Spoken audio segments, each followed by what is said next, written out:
Steel में बड़ा खुलासा। महाराष्ट्र के कंप्यूटर इंजीनियर मनीष लीलाधर का दावा, उनके पास आए 2 लोगों ने प्रभाकर सेल समेत 10 लोगों के सीडीआर निकालने और व्हाट्सएप चैट मॉडिफाई करने को कहा। लीलाधर ने पूरे मामले की शिकायत मुंबई पुलिस कमिश्नर से चिट्ठी लिखकर की है। उनको सीडीआर निकालने थे कुछ नंबर्स के, और उन्होंने मुझे 8-10 नंबर ऐसे मेरे को कुछ नंबर्स दिखाए, जिसमें से एक नंबर पूजा ददलानी के नाम से सेव है। इस वजह से मैंने मुंबई कमिश्नर को लेटर भेजा। ड्रग्स डील में मुख्य गवाह केपी गोसावी गिरफ्तार। धोखाधड़ी के मामले में पुणे पुलिस ने गिरफ्तार किया है। पुणे पुलिस कमिश्नर अमिताभ गुप्ता ने प्रेस कॉन्फ्रेंस की और कहा कि नाम बदलकर रह रहा था। गोसावी खुद को एनजीओ कार्यकर्ता बता रहा था। गोसावी ने 8 करोड़ की रिश्वत से इनकार कर दिया है। गिरफ्तारी से पहले किरण गोसावी ने वीडियो जारी करके प्रभाकर सेल के सारे आरोपों को गलत बताया। वीडियो में बोला कि गोसावी प्रभाकर सेल की कॉल रिकॉर्डिंग की जांच हो और सारा सच सामने आ जाएगा। 25 करोड़ रुपए की डीलिंग के आरोप में फंसे समीर वानखेड़े एनसीबी दफ्तर पहुंचे। विजिलेंस टीम कर रही है आरोपों की जांच। समीर वानखेड़े से कल विजिलेंस की टीम ने 4 घंटे तक पूछताछ की थी। एनसीबी की विजिलेंस टीम ने कुछ और लोगों को पूछताछ के लिए बुलाया है। एनसीबी के 2 अधिकारी समेत केस से जुड़े कुछ और गवाहों से पूछताछ कर रहे हैं। सभी के बयान दर्ज किए गए। समीर वानखेड़े की पत्नी क्रांति रेडकर ने मुख्यमंत्री उद्धव ठाकरे को खत लिखा है। कहा कि मैं मराठी लड़की हूं और अन्याय नहीं सहूंगी। क्रांति रेडकर बोली कि शिवाजी के इस राज्य में महिला की आबरू निकाली जा रही है और आज बाला साहेब होते तो एक महिला पर अत्याचार बर्दाश्त नहीं करते।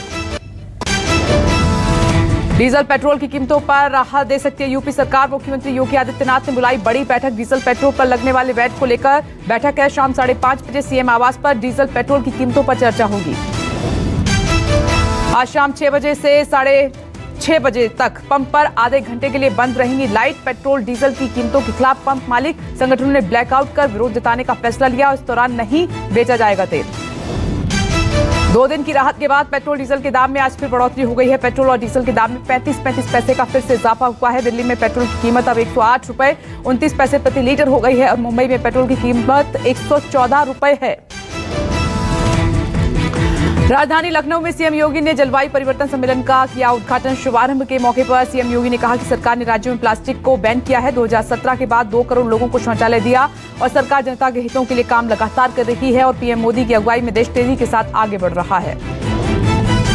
एआईएमआईएम चीफ असदुद्दीन ओवैसी ने यूपी में गठबंधन को लेकर बड़ा बयान दिया। कहा कि शिवपाल यादव और चंद्रशेखर आजाद से गठबंधन को लेकर चल रही है बात। यूपी में 100 सीटों पर चुनाव लड़ेगी एआईएमआईएम। साथ ही कहा कि वे केवल मुसलमानों को ही नहीं सारी बिरादरी को टिकट देने को तैयार हैं। कानून को लेकर किसानों की नाराजगी दूर करने का बीजेपी का प्लान है। 10 नवंबर तक बीजेपी यूपी में 50 लाख किसानों तक चौपाल के माध्यम से पहुंचेगी और चुनाव से बीजेपी इन चौपालों से कृषि कानूनों के लाभ गिनाएगी।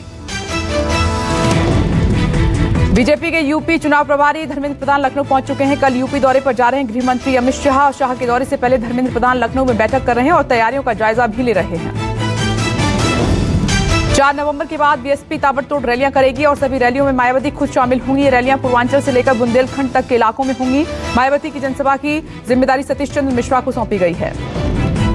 यूपी के बरेली में कांग्रेस की प्रतिज्ञा यात्रा में प्रदेश अध्यक्ष अजय कुमार लल्लू, सलमान खुर्शीद, पीएल पुनिया समेत कई नेता रहे मौजूद। कार्यकर्ताओं ने जगह जगह पर प्रतिज्ञा यात्रा का स्वागत किया। यात्रा के दौरान कार्यकर्ताओं ने लोगों को पार्टी की प्रतिज्ञाएं बताई।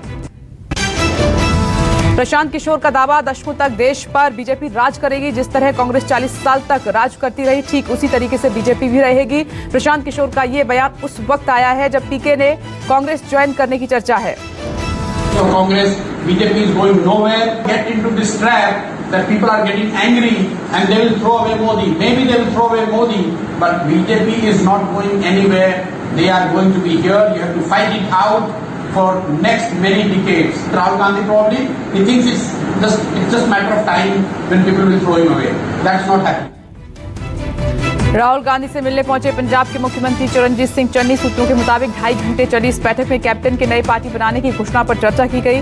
अंदेशा है कि कैप्टन की पार्टी में कुछ नाराज कांग्रेस विधायक जा सकते हैं। बुनेई के सुल्तान हसनल बोल्किया के आमंत्रण पर आसियान सम्मेलन को पीएम मोदी ने संबोधित किया और पीएम मोदी ने कहा कि कोविड-19 महामारी के कारण हम सभी को अनेक चुनौतियों से जूझना पड़ा है, लेकिन ये चुनौतीपूर्ण समय भारत आसियान मित्रता की कसौटी रहा है। 2 दिवसीय दौरे पर पंजाब दौरे पर संगरूर पहुंचे केजरीवाल और मनसा में किसानों से की बातचीत के दौरान केजरीवाल ने किसानों से उनका हालचाल जाना। बता दें कि कल बठिंडा के लिए रवाना होंगे केजरीवाल।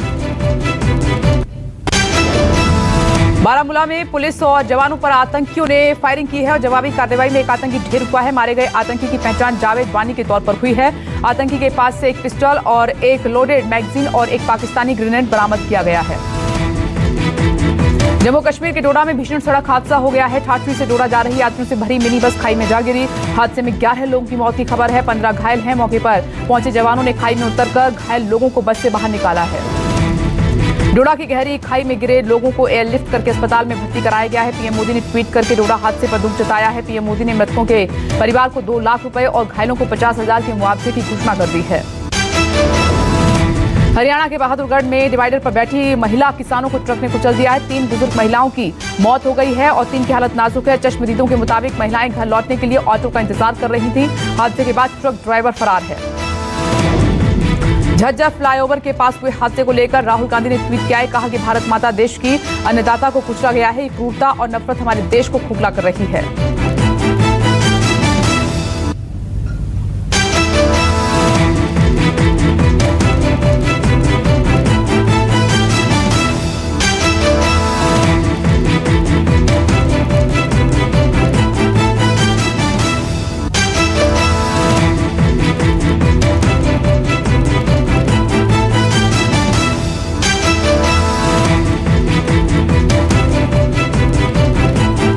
देश में आज फिर एक बार कोरोना के मामले बढ़े हैं। 24 घंटे में 16,000 से ज्यादा नए मरीज सामने आए हैं और एक दिन में 733 संक्रमित लोगों की मौत हुई। पिछले 24 घंटे में 17,095 लोग ठीक हुए हैं।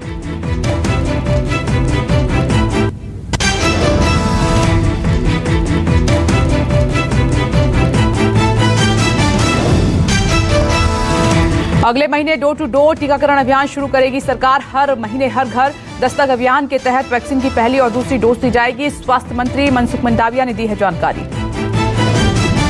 दिल्ली के 97% लोगों में पाई गई कोरोना की एंटीबॉडी। छठे सीरो सर्वे में सामने आया आंकड़ा। सीरो रिपोर्ट के मुताबिक पुरुषों की तुलना में महिलाओं ने ज्यादा एंटीबॉडी डेवलप किए हैं और सीरो सर्वे 28,000 लोगों पर किया गया था। जल्द घोषित हो सकते हैं नीट रिजल्ट। सुप्रीम कोर्ट ने बॉम्बे हाई कोर्ट के फैसले पर रोक लगाते हुए नीट परीक्षा का रिजल्ट घोषित करने के आदेश दिए हैं। बॉम्बे हाई कोर्ट ने 2 छात्रों की याचिका की सुनवाई के बाद रिजल्ट पर लगाई थी रोक। दिल्ली एनसीआर में हवा बेहद खराब हुई है। दिल्ली के कई इलाकों में AQI लेवल बेहद खराब स्थिति में पहुंचा और दिल्ली के जहांगीरपुरी, आनंद विहार, जवाहरलाल नेहरू स्टेडियम के पास भारी प्रदूषण है। नोएडा सेक्टर 125 में भी हवा बेहद खराब है। गुजरात के वडोदरा में एक व्यक्ति ने खराब प्लेन को रेस्तरां में किया तब्दील। वडोदरा के निवासी प्लेन और रेस्टोरेंट दोनों का ले सकते हैं आनंद। वडोदरा हाईवे के पास बना रेस्टोरेंट आकर्षण का केंद्र बना हुआ है। दिल्ली अयोध्या के बीच जल्द चलेगी बुलेट ट्रेन। बुलेट ट्रेन सिर्फ 3 घंटे में अयोध्या और दिल्ली के बीच की दूरी तय करेगी। बुलेट ट्रेन के नेटवर्क में अयोध्या के अलावा लखनऊ, मथुरा, प्रयागराज, वाराणसी सहित 12 स्टेशन को दिल्ली से जोड़ा जाएगा।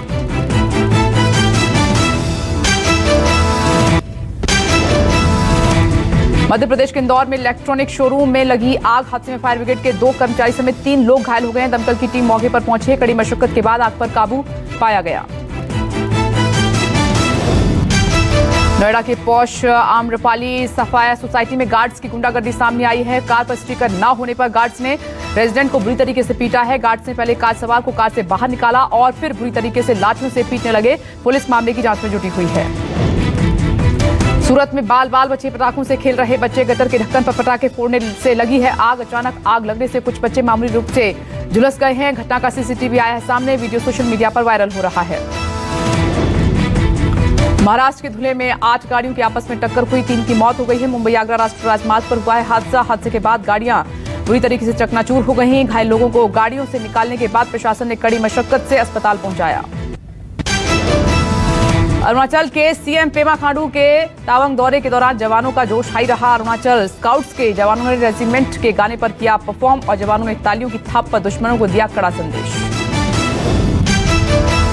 जापान की राजकुमारी माको ने ठुकराया शाही दर्जा। राजकुमारी माको ने अपने कॉलेज के दोस्त के साथ शादी कर ली है। शादी के बाद अपने साथी के साथ एक कमरे के घर में रहेंगी माको। माको ने अपने शाही परिवार ठुकराने के बाद $12.3 लाख लेने से भी इनकार कर दिया है।